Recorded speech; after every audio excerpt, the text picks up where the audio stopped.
A fighter who's been in the UFC longer than some of today's stars have been alive just announced his last walk to the octagon. Stick around, because his career is one of the most underrated stories in featherweight history. Welcome back to the channel covering every big UFC and MMA story as it breaks. Hit subscribe now and smash that like button before we dive in. After more than 16 years and 30 fights inside the octagon, Darren Elkins has officially announced his retirement.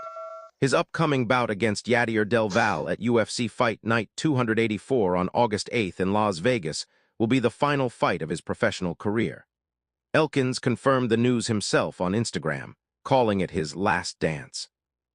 This will mark his first fight in over a year, since a first-round TKO loss to Julian Erosa, and it also pits one of the promotion's most experienced veterans against a fighter still just 4 fights into his own UFC journey.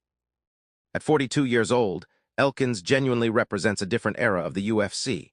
He made his promotional debut all the way back in March 2010, meaning he shared the octagon across multiple generations of fighters coming and going around him. This upcoming bout will be his 31st appearance in the promotion, an incredible number by any standard, and one that puts him among the longest-tenured fighters in UFC history.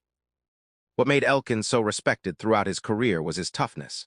Known for absorbing serious punishment before grinding opponents down with his wrestling, he delivered one of the most memorable comeback wins in UFC history against Mirsad Bektic at UFC 209. Over the years, he picked up notable victories over names like Michael Johnson, Dennis Bermudez, T.J. Brown, and Diego Brandao, cementing himself as one of the most durable featherweights of his generation. Win or lose against Del Valle, Elkins walks away having earned his place as one of the toughest, longest-serving fighters the sport has ever seen. What's your favorite Darren Elkins moment from his career?